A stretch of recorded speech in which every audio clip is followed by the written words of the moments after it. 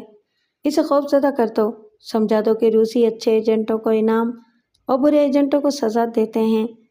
میرے پاس تمہارے لیے کچھ اور بھی کام ہے۔ میں تمہارا معاوضہ بڑھوانے کی کوشش کروں گا۔ جب لابرے چلا گیا تو ملک نے میز کی دراز کھول کر اس میں رکھے ٹیپ ریکارڈر کو آن کر دیا، پھر ایک بہت ہی حساس مائکرو فون نکالا۔ یہ ایسا مائکرو فون تھا کہ اسے ٹیپ ریکارڈر سے منسلک کرنے کے لیے کسی تار کی ضرورت نہیں تھی۔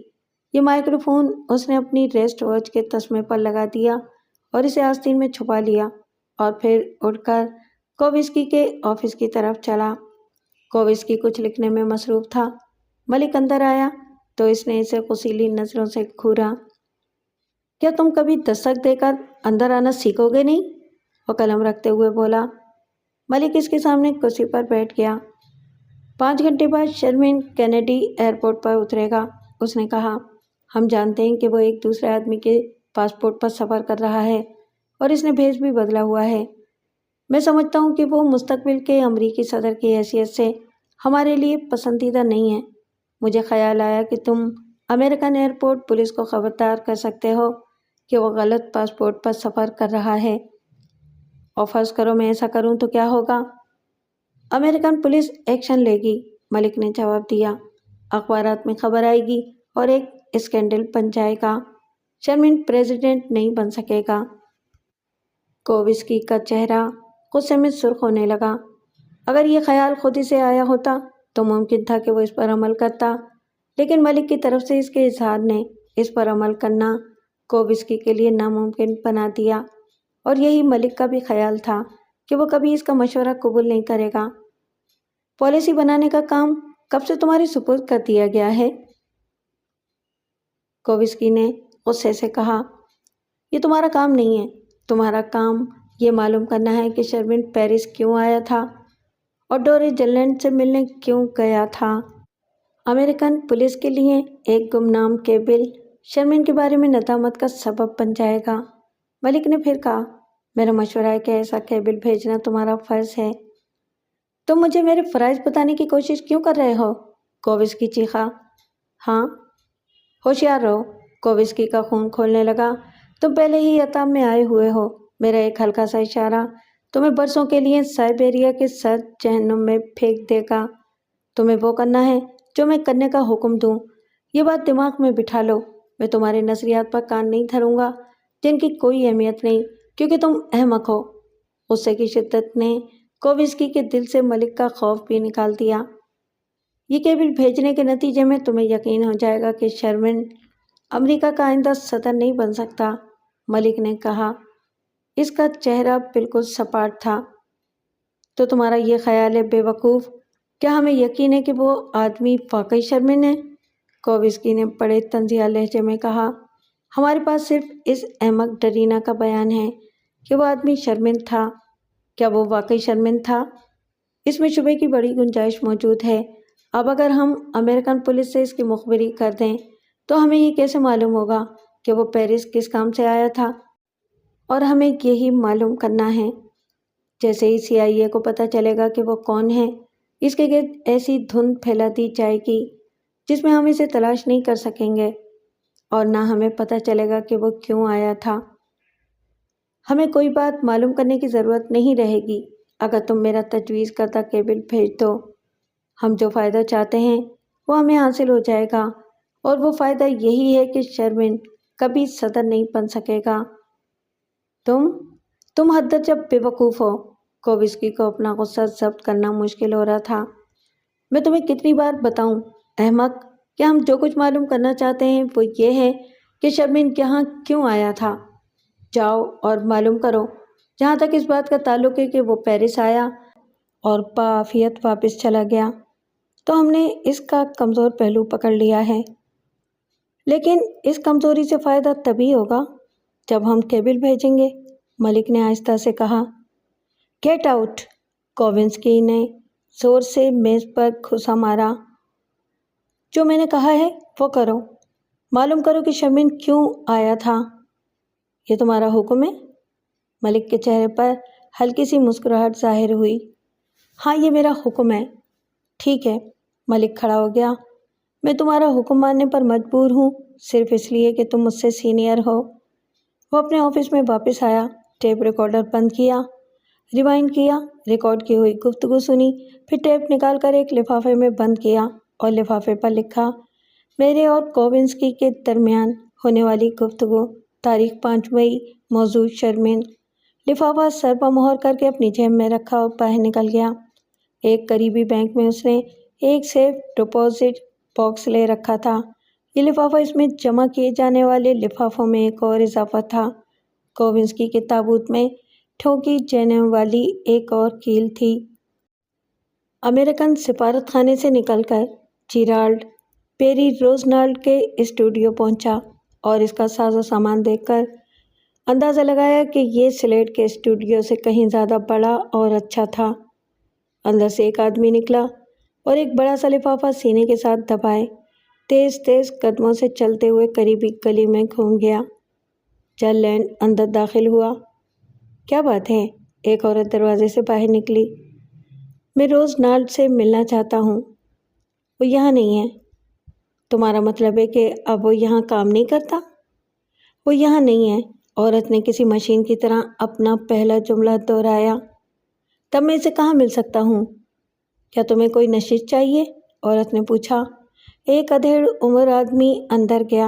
عورت اسے دیکھ کر مسکرا دی، مزاج پرسی کی اور اسے کہا کہ وہ اندر جا کر بیٹھے، وہ ابھی آتی ہے۔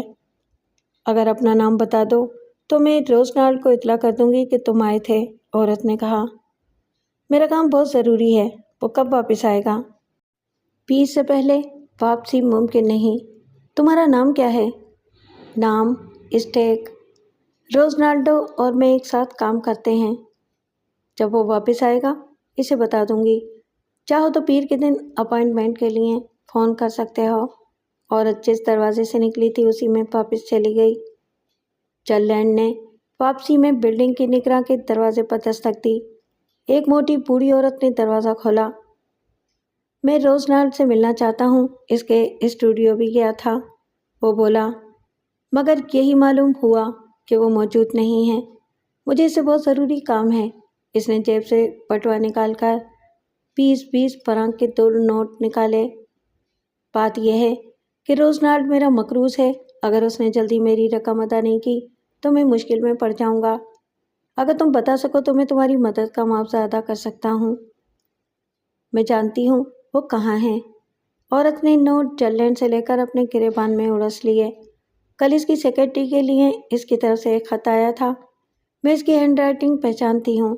اس لفافے پر جوابی پتے کے طور پر الپنہوف ہوٹل گارمچ لکھا تھا، اور جب وہ جا رہا تھا تو اس نے مجھے بتایا تھا کہ وہ 1 ماہ بعد واپس آئے گا۔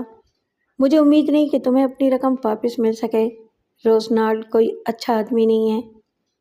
جل لینڈ نے نگراں عورت کا شکریہ ادا کیا۔ عمارت سے باہر نکل کر گھڑی دیکھی تو 4:20 ہوئے تھے۔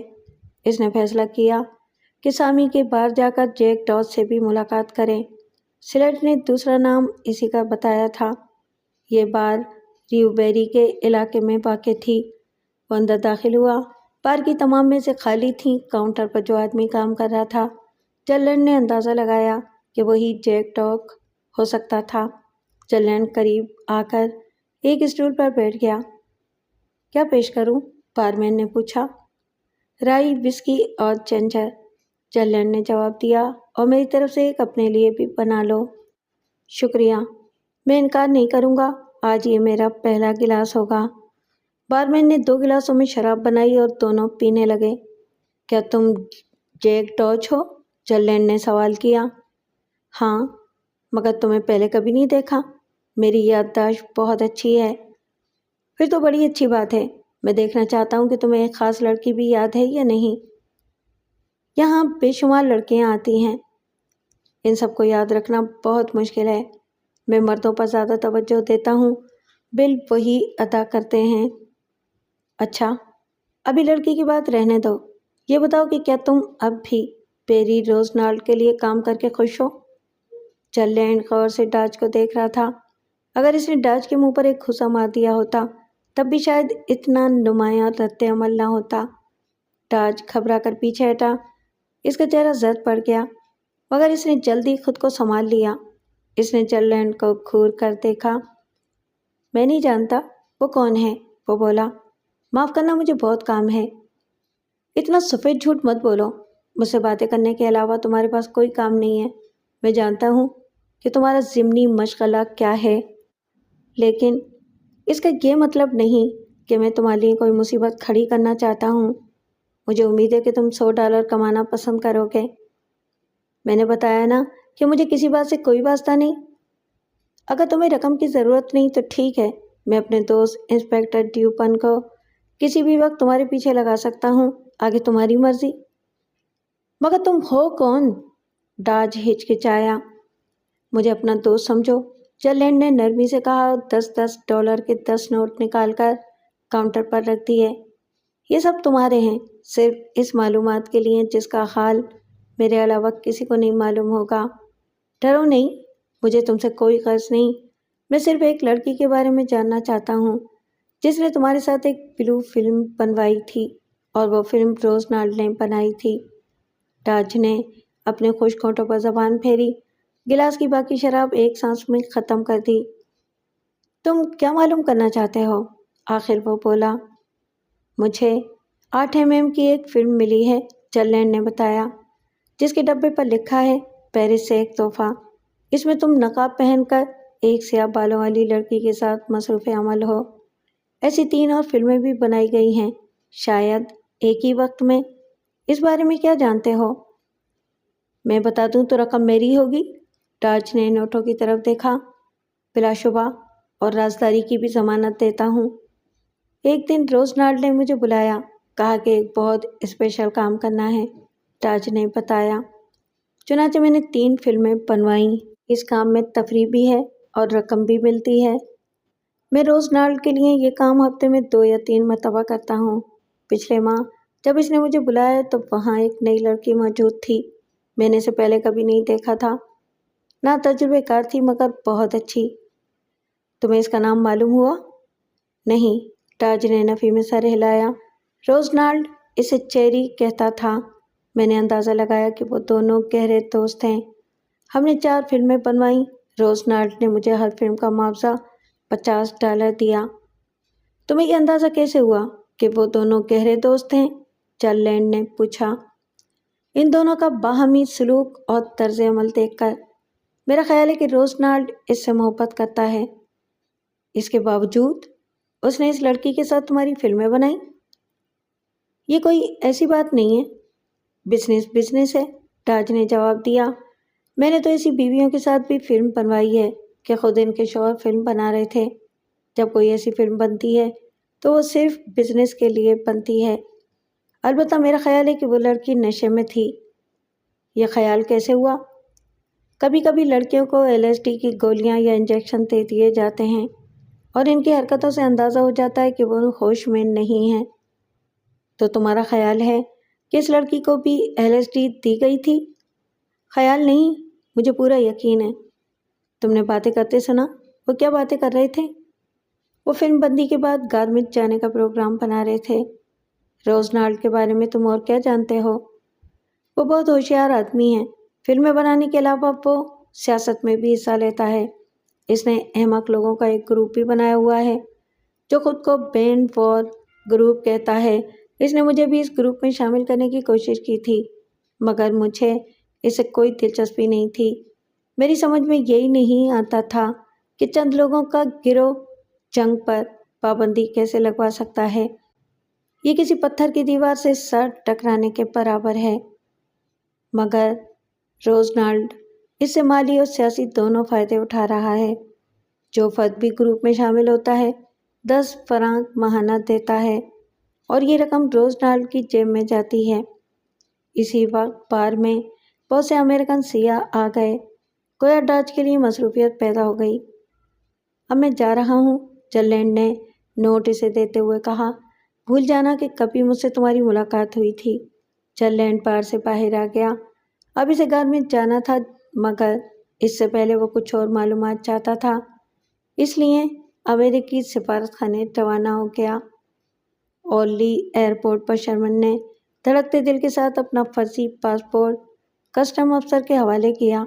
افسر نے پاسپورٹ دیکھا، ایک نظر شرمن پر ڈالی، سر ہلایا، پاسپورٹ پر اسٹیمپ لگائی اور شرمن کو واپس کر دیا۔ شرمن نے انڈیکس بورڈ دیکھ کر معلوم کیا کہ اس کی فلائٹ گیٹ نمبر 10 سے روانہ ہوگی۔ اپنی ریسٹ واچ پر نظر ڈالی، روانگی میں 25 منٹ باقی تھے۔ اس نے بک اسٹال سے اخبار نیو یارک اور 2 پیپر بیک ناول خریدے۔ گیٹ نمبر 10 کی طرف چلا تو اعلان سنا کہ نیو یارک جانے والی پرواز 183-025 1 گھنٹہ تاخیر سے روانہ ہوگی۔ نیو یارک جانے والے مسافر استقبالیہ سینٹر سے رجوع کریں، جہاں انہیں آگاہ کیا جائے گا کہ وہ کب گیٹ نمبر 10 کی جانب روانہ ہوں۔ شرمن پریشان ہو گیا۔ یہ بات خطرناک ہو سکتی ہے۔ اس ایئرپورٹ پر جتنی زیادہ دیر لگے گی اتنا ہی اس کی شناخت کر لیے جانے کا امکان بڑھ جائے گا۔ پریشان کن بات ہے نا، خاص طور سے تمہارے لیے، ایک آہستہ سی آواز آئی۔ شرمن نے گھوم کر دیکھا اور چونک گیا۔ اس کے سامنے ہرمن ڈیڈنس کھڑا تھا، ایک ایسا آدمی جسے بین الاقوامی طور پر دولت مند ترین افراد میں سے ایک سمجھا جاتا تھا، جس کی موٹی انگلیاں آکٹوپس کی ٹانگوں کی طرح پوری مالی دنیا کو اپنی گرفت میں لیے ہوئے تھیں، جو کسی زہریلی مکڑی کی مانند درمیان میں بیٹھا اپنے جال میں پھنسے ہوئے افراد اور اداروں کا خون آہستہ آہستہ چوس رہا تھا۔ ہرمین دنیا کا وہ آخری انسان تھا جسے ایئرپورٹ پر دیکھنے کی توقع شرمن کو ہو سکتی تھی۔ وہ جانتا تھا کہ ہرمین نے اسے پہچان لیا ہوگا اور اب اس کے سامنے جھوٹ بولنا بے سود ہوگا۔ ہم دونوں کا ایک ساتھ دیکھ لیا جانا خطرناک ہے، شرمن نے جلدی سے کہا۔ اس کے باوجود ہم بات کریں گے، ہرمین نے ایک دروازے کی طرف اشارہ کیا۔ اس کے اندر جاؤ، میں بھی ابھی آتا ہوں۔ مجھے افسوس ہے ہرمین، مگر تمہارے پاس کوئی اور چارہ نہیں ہے؟ ہرمین نے اسے سرد نظروں سے گھورا۔ یا تمہارے خیال میں ہے؟ دھمکی بالکل واضح تھی۔ شرمن نے ایک لمحے کے لیے ہچکچایا اور پھر اس دروازے کی طرف چل دیا جس پر اے لکھا تھا اور اندر داخل ہو گیا۔ یہ ایک شاندار ویٹنگ روم تھا جو شاید VIP لوگوں کے لیے تھا۔ چند منٹ کے بعد ہرمین بھی آ گیا اور اس نے اندر سے دروازہ مقفل کر دیا۔ میں پوچھ سکتا ہوں تم یہاں کیا کر رہے ہو؟ اس نے پوچھا۔ فرضی پاسپورٹ پر سفر کر رہے ہو؟ مذاق انگیز مونچھیں لگا رکھی ہیں، کیا تمہارا دماغ خراب ہو گیا ہے؟ شرمن تن کر کھڑا ہو گیا۔ اگرچہ وہ ہرمین سے خوف زدہ تھا مگر ہر حال میں اپنا وقار برقرار رکھنا چاہتا تھا۔ اگر وہ امریکہ کا ہونے والا صدر تھا، اس چالاک ہرمین کو یہ بات یاد رکھنی چاہیے تھی۔ میں سمجھا نہیں، تمہارا مطلب کیا ہے؟ اس نے جواب دیا۔ میں پوری طرح صحت مند ہوں اور تمہیں اتنی ہی دلچسپی ہے تو سن لو کہ میں ایک اہم ذاتی کام سے یہاں آیا تھا۔ وہ کام اتنا اہم تھا کہ مجھے بھیس بدلنا پڑا۔ ہرمین ایک کرسی پر بیٹھ گیا، جیب سے سگار نکال کر سلگایا۔ اتنی دیر میں شرمن بھی ایک دوسری کرسی پر بیٹھ چکا تھا۔ اتنا اہم اور اتنا ذاتی کہ تم نے صدر امریکہ کے الیکشن کو خطرے میں ڈال دیا؟ ہرمین نے کہا۔ ضروری نہ ہوتا تو میں ہرگز اس طرح نہ آتا، مگر میں اس پر تم سے کوئی بات کرنا نہیں چاہتا۔ میرے عزیز، شاید تم ہمارا باہمی معاہدہ بھول گئے ہو، ہرمین نے سخت لہجے میں کہا۔ کیا میں تمہیں یاد دلاؤں کہ الیکشن میں تمہاری کامیابی کو ممکن بنانے کے لیے اب تک میں $35 کروڑ خرچ کر چکا ہوں اور اس میں سے نصف رقم میری جیب سے نکلی ہے۔ کیا تمہارا خیال ہے کہ ایک شخص جس پر اتنی رقم خرچ ہو چکی ہو، اس کا میں کوئی احمقانہ طرز عمل برداشت کروں گا؟ تم نے یہاں اس انداز میں آ کر جو خطرہ مول لیا ہے وہ انتہائی تباہ کن ہے۔ اگر کوئی تمہیں پہچان لیتا ہے تو تمہارے صدر بننے کا کوئی امکان نہیں رہے گا اور میری اتنی بڑی رقم ڈوب جائے گی۔ میں نے تمہیں امریکہ کا صدر بنانے کا وعدہ کیا ہے، جس کے بدلے تم نے مجھ سے وعدہ کیا ہے کہ صدر بننے کے بعد مجھے آرکیڈ ڈیم بنانے کا کانٹریکٹ دے دو گے، لیکن تم یہ سب برباد کرنے کے لیے اتنے احمقانہ طریقے سے پیرس چلے آئے؟ شرمن نے بے چینی سے پہلو بدلا۔ سچ یہ تھا کہ اس نے اور ہرمین نے ایک سودا کیا تھا۔ ہرمین آرکیڈیا ڈیم کا کانٹریکٹ حاصل کرنا چاہتا تھا، جو آنے والی حکومت کے ایجنڈے پر سب سے بڑا پروجیکٹ تھا، جس کی لاگت کا اندازہ $50 کروڑ تھا۔ شرمن نے وعدہ کیا تھا کہ اگر وہ امریکہ کا صدر بن گیا تو ہرمین کو نہ صرف یہ کانٹریکٹ دے دے گا بلکہ مجموعی لاگت کا 5% ہرمین کو اس کی فیس کے طور پر ادا کیا جائے گا۔ ہرمین جانتا تھا کہ اگر ہرمین کا بے اندازہ سیاسی اثر و رسوخ اور اس کی وافر دولت نہ ہوتی تو اسے یعنی شرمن کو صدارت کے لیے نامزد بھی نہ کیا جاتا۔ تمہیں فکر کرنے کی ضرورت نہیں ہے، وہ آخر بولا۔ اگر ہماری اتفاقیہ ملاقات نہ ہو جاتی تو تم بھی میری آمد سے واقف نہ ہوتے، کیونکہ تمہارے علاوہ کوئی اور اس بارے میں نہیں جانتا۔ تمہارا کہنا ہے کہ یہ اتفاقیہ ملاقات نہ ہوتی تو مجھے کچھ معلوم نہیں ہوتا؟ ہرمین نے غصے سے کہا۔ میں اس وقت سے جانتا ہوں جب تم نیو یارک سے روانہ ہوئے تھے۔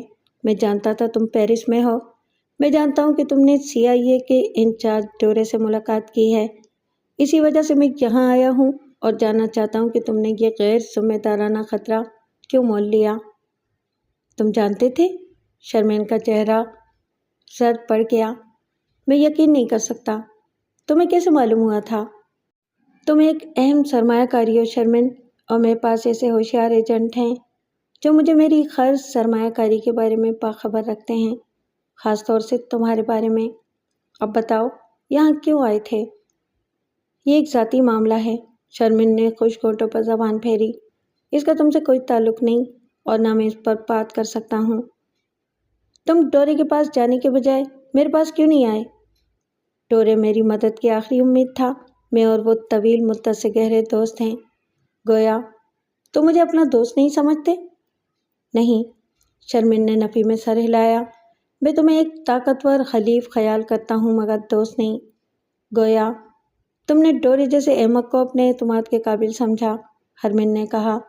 تم نے مجھے پریشان کرنا شروع کر دیا ہے اور اب میں سوچ رہا ہوں کہ کیا تمہارے پاس وہ شخصیت، وہ تحکم اور رہنمائی کی وہ ضروری خاصیت ہے جو تمہیں ایک بڑا صدر بنا سکے؟ کیا تمہیں احساس نہیں کہ جب تم کسی ذاتی مصیبت میں ہو تو تمہیں دوستوں کے پاس نہیں ایسے افراد سے رجوع کرنا چاہیے جنہوں نے تم پر اپنا کثیر سرمایہ لگا رکھا ہو اور جو جانتے ہوں کہ کسی بھی مصیبت سے کس طرح نمٹا جا سکتا ہے۔ چنانچہ مجھے بتاؤ کہ تمہاری ذاتی اور اہم پریشانی کیا ہے؟ ڈورے احمق نہیں ہے، شرمن نے جواب دیا۔ وہ میرا یہ کام سنبھال رہا ہے اور مجھے یقین ہے کہ اچھے نتائج دکھائے گا۔ میں نے تم سے پوچھا ہے کہ تمہاری یہ ذاتی اور اہم پریشانی کیا ہے؟ ہرمن کا لہجہ سخت تھا اور میں یہ جاننے کا حق رکھتا ہوں۔ شرمن سوچ رہا تھا شاید اس نے عجلت میں پیرس آ کر ڈورے سے مشورہ کرنے میں غیر ذمہ داری سے کام لیا ہے۔ ڈورے اسے صرف ایک ایسا آدمی دے سکا جو خود اس کے خیال میں بدمعاش ہے۔ شاید اسے ہرمن سے مشورہ کر کے اپنی مصیبت سے نمٹنے کا کام اس کے سپرد کرنا چاہیے تھا، لیکن میری ہرمن سے مشورہ کرنے کے خلاف تھی۔ وہ اس موٹے ہرمن سے نفرت کرتی ہے اور اب اگرچہ اسے ڈورے کے بارے میں ہرمن کی رائے سے اتفاق نہیں تھا، پھر بھی کیا یہ مناسب نہ ہوگا کہ وہ ہرمن کو سب کچھ بتا دے؟ ظاہر ہے اگر وہ صدر نہیں بن سکا تو سب سے زیادہ نقصان ہرمن کا ہوگا، اور یہ فیصلہ کرتے ہوئے اس نے ہرمن کو ساری بات بتا دی۔ یہ بھی بتا دیا کہ اسے کس قسم کا دھمکی آمیز خط ملا ہے، اور یہ بھی کہ اس طرح کی 3 فلمیں اور ہیں، اور اب ان فلموں اور اس کی بیٹی گلین کو حاصل کرنا کتنا ضروری ہے۔ ہرمن سب کچھ بڑی توجہ سے سنتا رہا۔ تو اب تم نے دیکھا، شرمن نے آخر میں کہا کہ میں انتہائی پریشان تھا۔ ڈورے میرا دوست ہے، وہ میری مدد کر رہا ہے۔ مجھے یہاں آنے کا خطرہ مول لینا ہی پڑا، لیکن شاید میں نے جلدی کی۔ مجھے تم سے ملنا چاہیے تھا۔ تو اب چرلینڈ یہ کام سنبھال رہا ہے؟ ہرمن نے پوچھا۔ شرمن نے اسے غور سے دیکھا۔ ایسا لگتا ہے کہ جیسے تم اس آدمی کو جانتے ہو، اس نے کہا۔ اس کی طرح کے چند ہی آدمی ہوں گے جنہیں میں نہ جانتا ہوں، ہرمین نے جواب دیا۔ میں نے ایک مرتبہ اس سے کام لیا تھا مگر نتیجہ تباہ کن ثابت ہوا۔ وہ بہت چالاک، مکار اور خطرناک ہے، ایسا آدمی جس پر میں کبھی اعتبار نہیں کر سکتا۔ ڈورے کا کہنا تھا کہ صرف وہی ان 3 فلموں کو حاصل کر سکتا ہے۔ ہاں، یہ بات تو درست ہو سکتی ہے، اگر کوئی جلینڈ کو کافی معاوضہ دے تو وہ کام ضرور پورا کرتا ہے۔ وہ فلموں کو بھی تلاش کر سکتا ہے اور تمہاری بیٹی کو بھی، مگر اس کے بعد کیا ہوگا؟ شرمن نے ایک بار پھر اضطراب سے پہلو بدلا۔ میں فلمیں ضائع کر دوں گا اور اپنی بیٹی کو کنٹرول میں رکھوں گا۔ رکھ سکو گے؟ اس کی عمر کتنی ہے؟ 24 سال۔ تو اسے کس طرح قابو میں رکھو گے؟ میں اسے سمجھانے کی کوشش کروں گا۔ تم اپنی بیٹی کے بارے میں کیا جانتے ہو؟ ہرمین نے سوال کیا۔ شرمین دوسری طرف دیکھنے لگا، پھر آہستہ سے بولا، وہ ہمیشہ ہمارے لیے صبر آزما رہی ہے، ضدی اور باغی۔ مجھے اعتراف ہے کہ میں اس کے متعلق زیادہ نہیں جانتا، میں نے اسے 3 سال سے نہیں دیکھا ہے۔ میں وہ بھی جانتا ہوں، ہرمین نے کہا، میں اس کی نگرانی کرواتا رہا ہوں کیونکہ وہ بھی میری سرمایہ کاری کا ایک حصہ ہے۔ اس کے بارے میں تمہارے جذبات کیا ہیں؟ میں یہ نہیں کہہ سکتا کہ میں اس کے لیے کچھ زیادہ اچھے جذبات رکھتا ہوں، شرمن نے جواب دیا۔ وہ میرے طرز زندگی میں کہیں فٹ نہیں ہوتی۔ وائٹ ہاؤس میں اسے اپنے ساتھ رکھنا ناممکن ہوگا، انتہائی ناممکن۔ کچھ دیر خاموشی رہی، پھر ہرمن خطرناک حد تک سنجیدہ آواز میں بولا، فرض کرو اسے کوئی بدقسمت حادثہ پیش آ جائے اور تم اسے گم کر دو، تو کیا تمہیں کچھ پرواہ ہوگی؟ میں سمجھا نہیں۔ شرمن نے غور سے ہرمن کو دیکھا۔ تم وقت ضائع کر رہے ہو، ہرمن نے ناگواری سے کہا۔ میں نے جو کہا وہ تم سن چکے ہو۔ اگر تم اسے دوبارہ کبھی نہ دیکھ سکو تو کیا تمہیں کچھ پرواہ ہوگی؟ بہت آسان سی بات پوچھی ہے میں نے۔ نہیں، شرمن نے آہستہ سے نفی میں سر ہلایا۔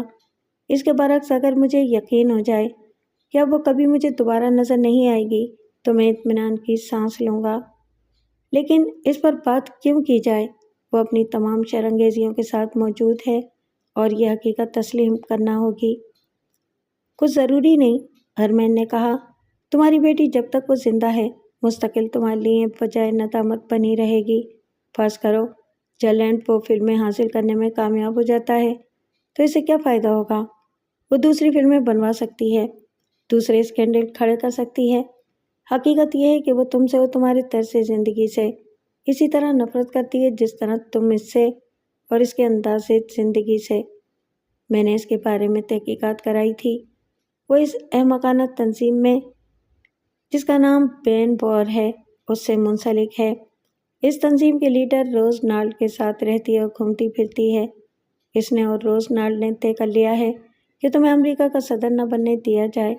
روز نالڈ نے اس وجہ سے کہ اسے تم سے سماجی اختلاف ہے، اور تمہاری بیٹی نے اس لیے کہ تم نے باپ کی حیثیت میں اسے نظر انداز کیا، اور جو سلوک تم نے اس کے ساتھ روا رکھا وہ اس کا انتقام لینا چاہتی ہے، اور اب اس نے اپنے نزدیک تمہیں مجبور کر دیا ہے۔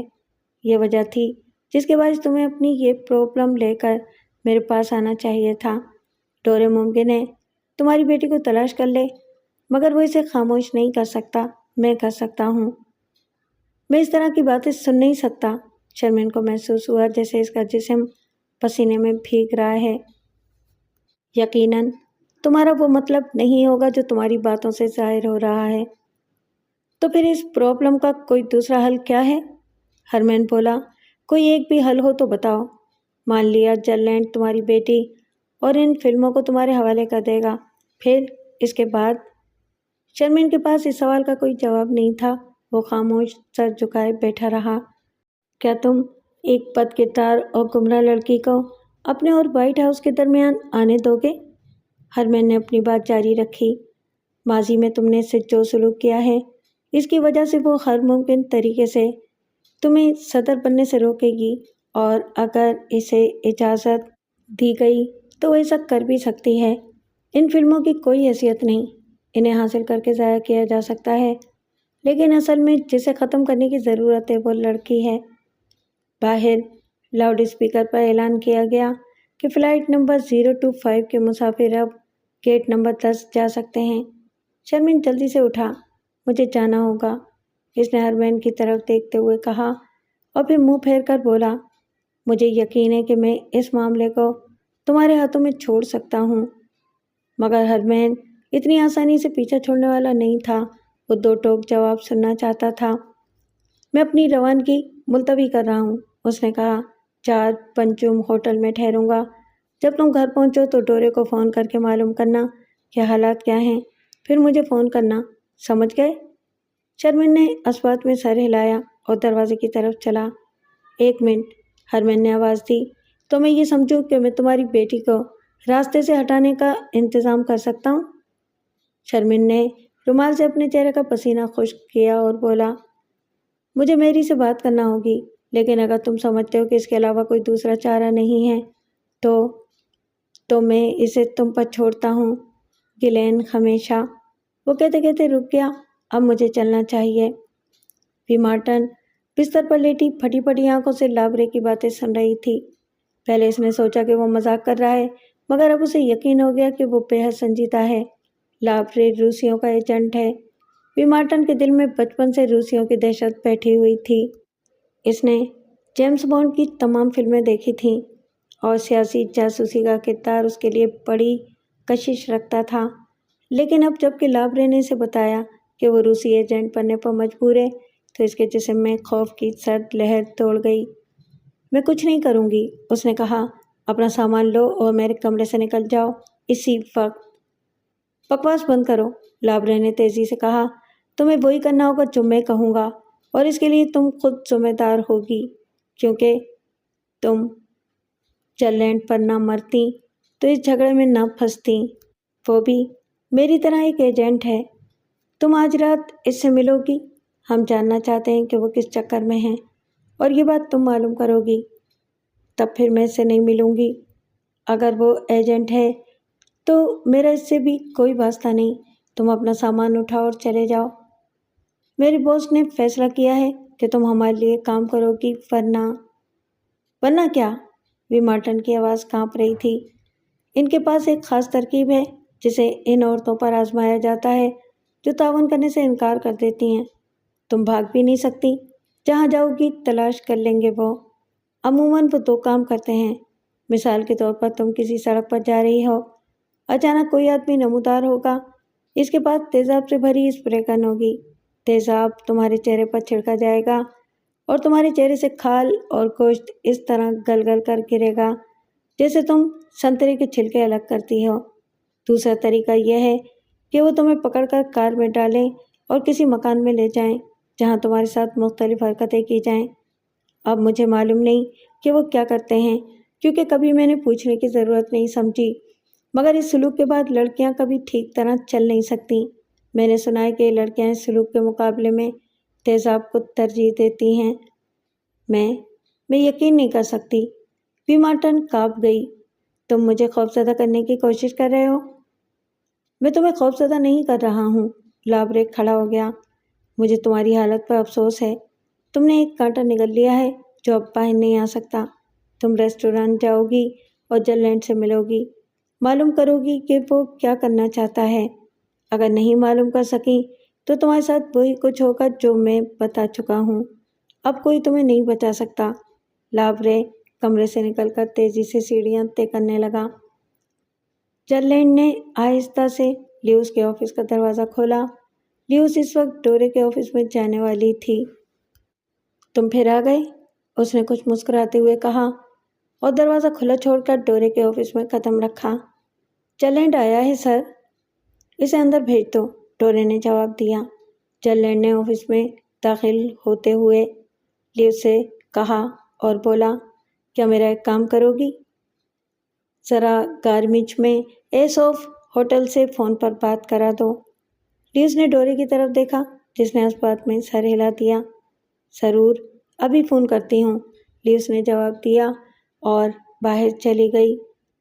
جرلینڈ نے کرسی پر بیٹھتے ہوئے حسب عادت ڈورے کا ایک سگریٹ اٹھا کر سلگایا۔ مجھے کچھ معلومات ملی ہیں، تم سے چیک کرنے آیا ہوں، اس نے کہا۔ تم بینوور تنظیم کے بارے میں کیا جانتے ہو؟ یہ ایک سیاسی گروہ ہے، تقریباً 5000 ممبر ہوں گے، جن میں زیادہ تر نوجوان ہیں۔ ان کا ہیڈ کوارٹر لیفٹ بینک کے علاقے میں ایک تہہ خانے میں قائم ہے۔ بظاہر بے ضرر سے ہیں، کبھی کبھی پتھر بازی کرتے ہیں، سڑکوں پر ٹائر جلاتے ہیں، دیواروں پر نعرے لکھتے ہیں، محض ہلڑ بازی سے کام لینے کے لیے۔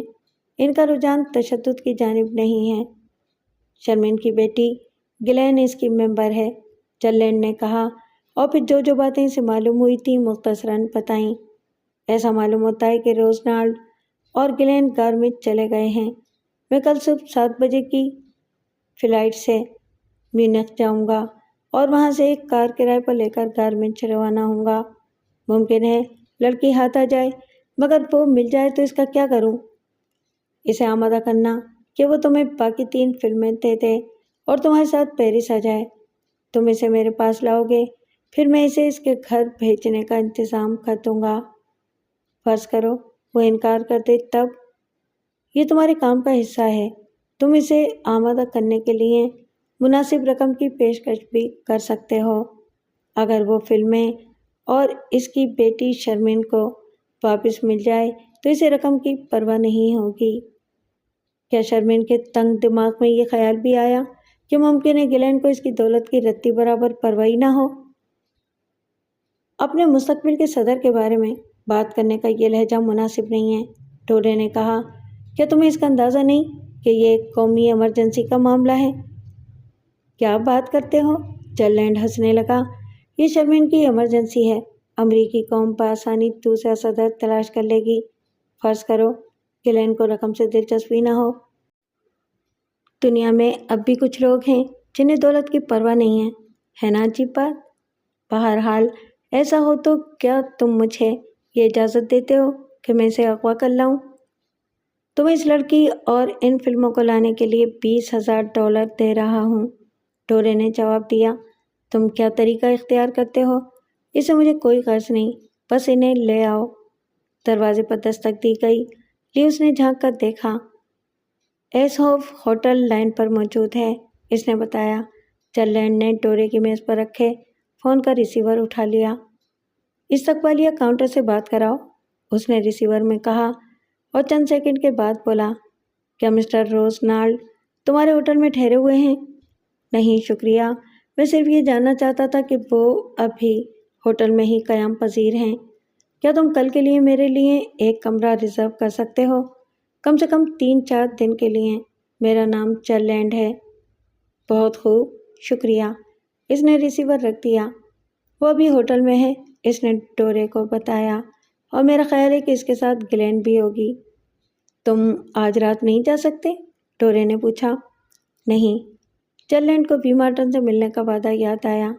البتہ کل صبح میں پہلی فلائٹ لوں گا، 9:15 بجے میونخ پہنچ جاؤں گا۔ کمپنی سے ایک کار کرائے پر لے کر 11:30 بجے تک گارمنچ پہنچ جاؤں گا۔ اپنی سیکرٹری سے کہہ کر میرے لیے 7:50 کی فلائٹ پر ایک سیٹ بک کروا دو۔ ضرور، ٹورے نے جواب دیا۔ مجھے اطلاع دیتے رہنا اور ذرا محتاط رہنا۔ ہاں، ایک بات اور، آج کل ملک پیرس میں ہے۔ اچھا؟ چلینڈ کو حیرت ہوئی۔ میرا خیال تھا کہ وہ ماسکو میں ہوگا۔ وہ پیرس میں ہے، مگر غالباً کسی کونے میں کھڑا کر دیا گیا ہوگا، ٹورے بولا۔ لیکن اگر کووسکی شرمین کے لیے واقعی مشکلات کھڑی کرنا چاہے گا تو ملک کو اس کے پیچھے لگا دے گا۔ ایسا ہوا تو میری مشکلات بھی بڑھ جائیں گی۔ چلینڈ کھڑا ہو گیا۔ تو پھر اب میں چلتا ہوں۔ چلینڈ نے ٹیکسی پکڑی اور سلیٹ کے اسٹوڈیو پہنچا۔ اس نے جو 2 گارڈ سلیٹ کی حفاظت کے لیے متعین کر دیے تھے وہ اپنی ڈیوٹی دے رہے تھے۔ وہاں سے اپنی کار لی اور اپنے اپارٹمنٹ واپس چل دیا۔ گھر پہنچ کر چیز گارڈن ریسٹوران میں رات کے لیے میز ریزرو کروائی، سفر کے لیے سامان پیک کیا اور کچھ دیر آرام کرنے لیٹ گیا۔ 9 بجنے میں چند منٹ باقی تھے کہ وہ چیز گارڈن ریسٹوران پہنچ گیا۔ اپنی میز پر بیٹھ رہا تھا کہ وی مارٹن بھی آ گئی اور اس کے چہرے پر ایک نظر ڈالتے ہی چلینڈ کو اندازہ ہو گیا کہ کوئی نہ کوئی بات ضرور ہے۔ اس کی گھبرائی ہوئی حرکات چہرے کی اڑی ہوئی رنگت، ڈیری کی مسکراہٹ بہت کچھ بتا رہی تھی۔ چرلینڈ کو شبہ ہوا کہ وہ نشے کی گولیاں کھا کر آئی ہے۔ وہ کافی مایوس ہوا۔ اب بھی مارٹن میں کوئی ایسی بات محسوس ہو رہی تھی جس نے اس کی دلکشی کو بہت کم کر دیا تھا۔ مزید بوریت اس وقت ہوئی جب بھی مارٹن نے بتایا کہ اسے بھوک نہیں ہے۔ مجبوراً اسے بہت ہلکی قسم کے کھانے کا آرڈر دینا پڑا۔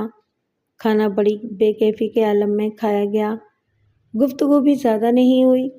بھی مارٹن کو اچانک احساس ہوا کہ اس طرح تو وہ چرلینڈ سے کچھ بھی معلوم نہیں کر سکے گی۔ اس نے خود کو سنبھالا اور باتیں کرنے کی کوشش کی۔ چرلینڈ سے اس کے بارے میں سوالات کیے۔ چرلینڈ بے دلی سے جواب دیتا رہا۔ ایک دم سے بھی مارٹن نے پوچھا، کل تمہاری مصروفیات کیا ہیں؟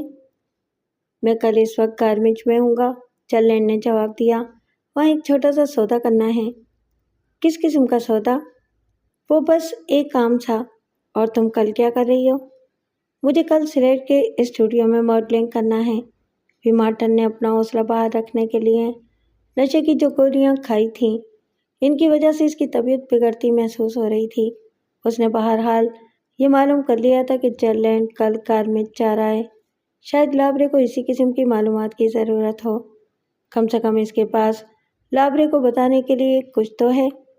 اچانک وہ اپنی بگڑتی کیفیت سے گھبرا کر کھڑی ہو گئی۔ مجھے افسوس ہے، میری طبیعت ٹھیک معلوم نہیں ہوتی۔ میرا جگر خراب ہے جو کبھی کبھی بہت پریشان کرتا ہے۔ میں گھر جانا چاہتی ہوں۔ چرلینڈ بھی اس کی بگڑتی حالت دیکھ رہا تھا۔ وہ جلدی سے اٹھا، بھی مارٹن کو سہارا دیتے ہوئے ریسٹورانٹ سے باہر لایا، اسے ایک ٹیکسی میں بٹھایا۔ میں بھی تمہارے ساتھ چلوں؟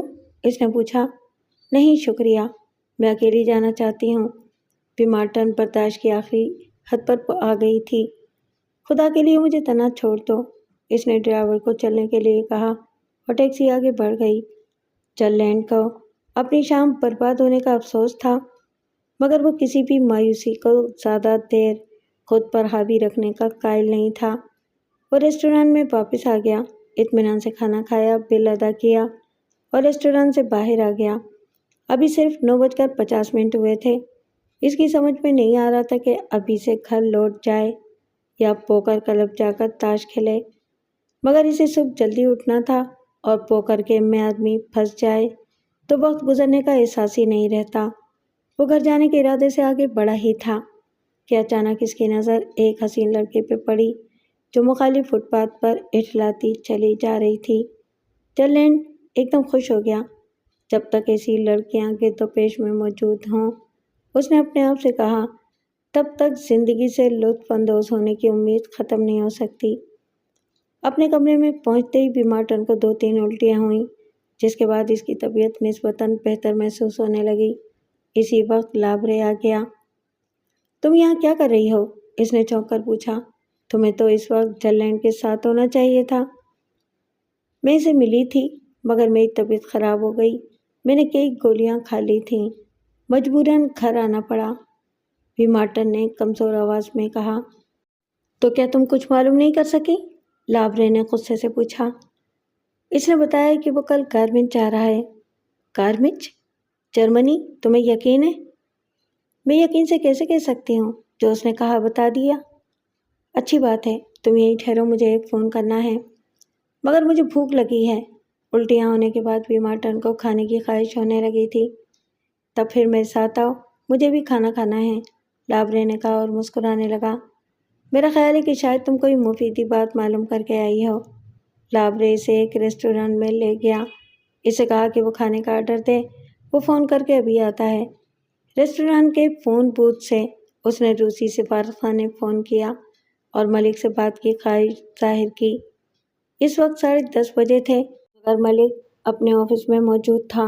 وہ جلدی لائن پر آ گیا۔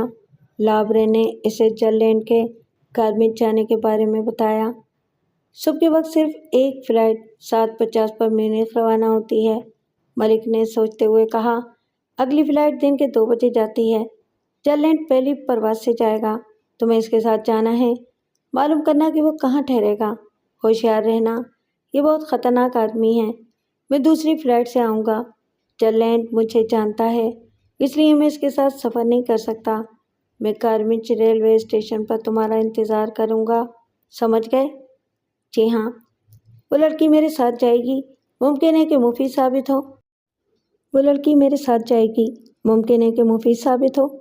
اسے کہہ دینا کہ وہ 1:15 پر مجھے اولی ایئرپورٹ پر ملے۔ مگر میں اسے پہچانوں گا کیسے؟ وہ نہیں آئے گی، لابرے نے کہا۔ اسے آمادہ کرنا مشکل ہے۔ اسے میرے ساتھ چلنا ہے۔ کیسے؟ یہ تم جانو، ملک نے سخت لہجے میں کہا۔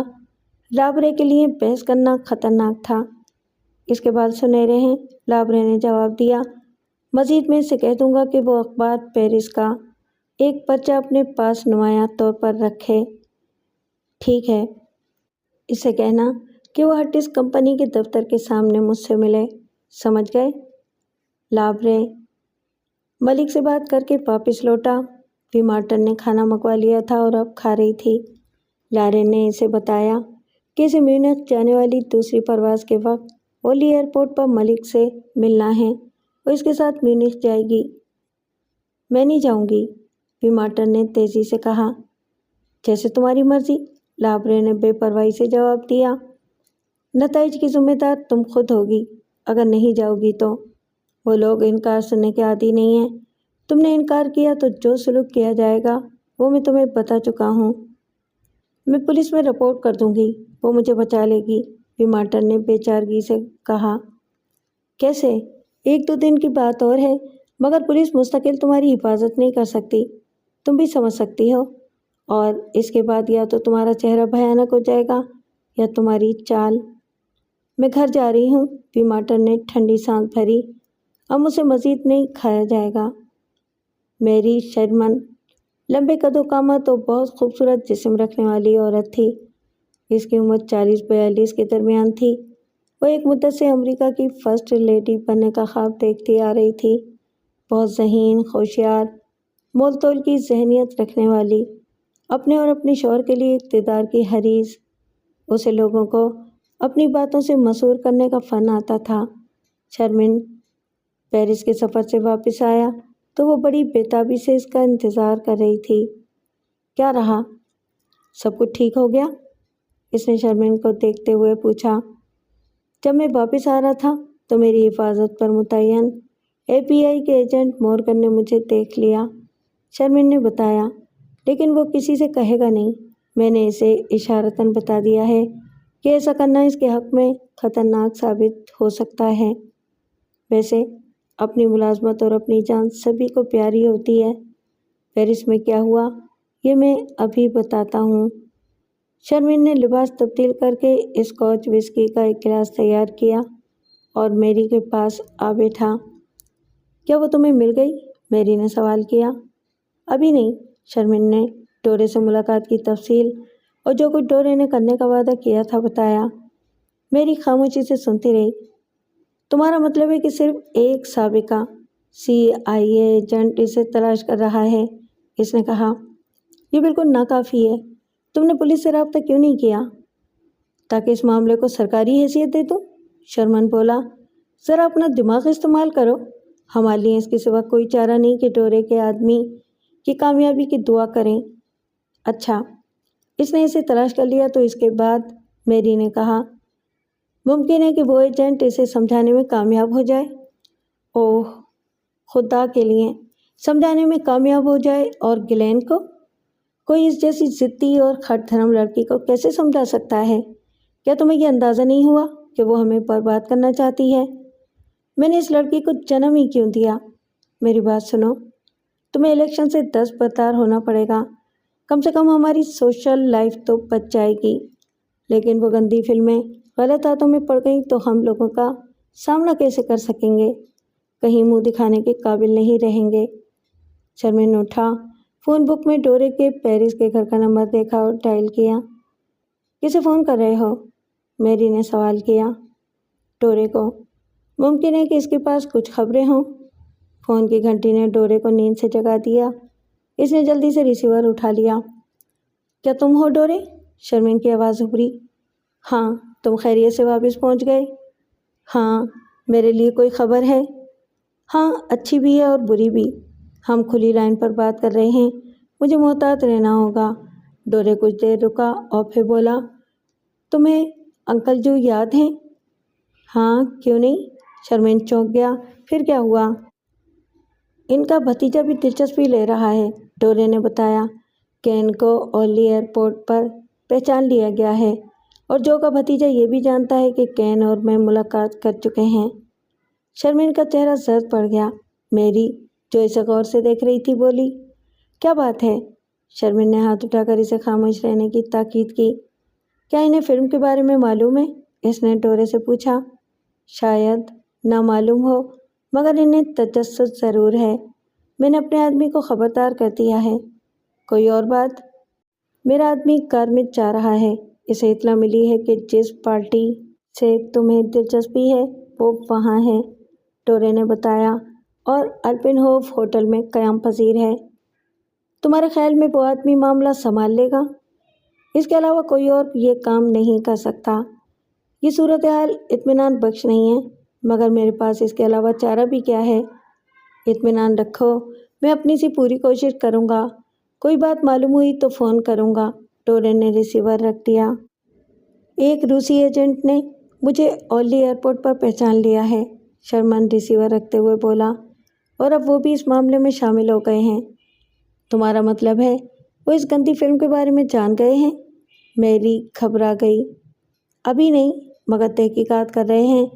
اس آدمی جن لینڈ نے گلین کا پتہ چلا لیا ہے۔ وہ گارمچ کے الپن ہوف ہوٹل میں ہے۔ گارمچ؟ وہ وہاں کیا کر رہی ہے؟ میں کیا بتا سکتا ہوں؟ جن لینڈ گارمچ روانہ ہو گیا ہے۔ وہ اکیلا کیا کر سکتا ہے؟ میری مٹھیاں بھیج کر بولی، میرے خدا، وہ چڑیل مر جائے تو اچھا ہے۔ بہتر ہوگا کہ میں تمہیں بتا دوں کہ پیرس میں ہرمین سے ملاقات ہو گئی۔ ظاہر ہے اس نے مجھے پہچان لیا، شرمین نے ہچکچاتے ہوئے کہا، اور میں نے اسے حالات بتا دیے ہیں۔ گویا تم نے اسے گلین اور گندی فلم کے بارے میں بتا دیا ہے۔ میں مجبور تھا، اسے صرف اپنے کانٹیکٹ کی فکر ہے، میری نے جیسے بے بسی سے کہا۔ تم نے اسے بتا کر اچھا نہیں کیا، اب وہ تمہیں بلیک میل کرے گا۔ تم اپنے دماغ سے کام نہیں لے رہی ہو، شرمین نے سمجھانے کے انداز میں کہا۔ جب تک میں صدر نہ بنوں وہ کانٹریکٹ ملنے کی توقع نہیں کر سکتا، چنانچہ وہ مدد کرنے پر تیار ہے۔ وہ اور تمہاری مدد کرے گا؟ میری نے ناگواری سے کہا۔ اس جیسے آدمی کسی کی مدد نہیں کرتے۔ میری، ابھی تم نے کہا کہ گلین مر جائے تو اچھا ہو، یہ بات تم نے دل سے کہی تھی؟ شرمین نے دوسری طرف دیکھتے ہوئے پوچھا۔ میری نے سمجھ لیا کہ شرمین کے سوال بڑی سنجیدگی سے کر رہا ہے۔ وہ کچھ دیر خاموش بیٹھی رہی، پھر آخر کار بولی، اگر وہ مر جائے تو تم امریکہ کے صدر بن سکتے ہو، اور وہ زندہ رہی اور ہمیں بلیک میل کرتی رہی تو تم کبھی صدر نہیں بن سکتے۔ اس لیے میرا خیال ہے، میں دل سے چاہتی ہوں کہ وہ مر جائے۔ ہرمین نے بھی اس سے ملتی جلتی بات کہی تھی۔ شرمین اب بھی دوسری طرف دیکھ رہا تھا۔ اس نے یہ بھی کہا تھا کہ وہ اس کا انتظام کر سکتا ہے۔ میں نے اسے کہہ دیا ہے کہ وہ جو مناسب سمجھے کرے، لیکن اسے یہ بتانا ہوگا کہ وہ اسے کہاں مل سکتی ہے۔ اسے معلوم ہو جائے گا کہ میں اسے اس سے چھٹکارا پانے کی اجازت دے رہا ہوں۔ پھر تمہیں انتظار کس بات کا ہے؟ میری نے تیزی سے کہا۔ ہم قدم قدم پر لڑتے ہوئے یہاں تک پہنچے ہیں، پھر ہمارا شاندار مستقبل صرف اس وجہ سے برباد کیوں ہو کہ بدقسمتی سے ہم اس نفرت انگیز جانور کو وجود میں لانے کے ذمہ دار ہیں۔ ہرمین کو فون کرو اور اسے بتا دو کہ وہ کہاں ہیں۔ وہ ہماری بیٹی ہے میری، ہرمین کو فون کرو۔ نہیں، ہم ایسا نہیں کر سکتے میری۔ فرض کرو وہ ذلیل لڑکی روسیوں کے ہاتھ آ گئی، تب ہم ایسے جانور کے لیے خود کو بلیک میل کیے جانا گوارا نہیں کر سکتے۔ اسے ختم کرنا ضروری ہے۔ کیوں نہ اس وقت تک انتظار کر لیں جب تک جن لینڈ اسے تلاش کر لے؟ ممکن ہے کہ وہ اسے سمجھانے میں کامیاب ہو جائے۔ شرمین کھڑا ہو گیا۔ میں سونے جا رہا ہوں۔ اچھا ٹھیک ہے۔ میری نے عجیب نگاہوں سے اس کی طرف دیکھا۔ تم نے الپن ہوف ہوٹل گارمچ ہی کہا تھا نا؟ ہاں۔ اور ہرمین کہاں ہے؟ پیرس کے جارج ہوٹل میں، شرمین ہچکچاتے ہوئے بولا۔ مگر تم کیوں پوچھ رہی ہو؟ تم سونے جاؤ، تمہیں آرام کی ضرورت ہے، میری نے کہا۔ بہت تھک گئے ہوگے۔ شرمین ایک بار پھر ہچکچایا اور بیڈ روم کی طرف بڑھ گیا۔ دروازے پر رک کر اس نے میری کی طرف دیکھا۔ میری کی سخت نظریں اس پر کڑی ہوئی تھیں۔ رک کیوں گئے؟ جاتے کیوں نہیں؟ شرمین نے اندر جا کر دروازہ بند کر لیا۔ میری کچھ دیر ساکت و جامد بیٹھی رہی۔ اس کا چہرہ جیسے پتھر سے تراشا ہوا لگ رہا تھا۔ آخر کار اس نے فون کی طرف ہاتھ بڑھایا اور ریسیور اٹھا کر آپریٹر سے کہا کہ وہ پیرس میں جارج پنچم ہوٹل سے اس کا رابطہ کرا دے۔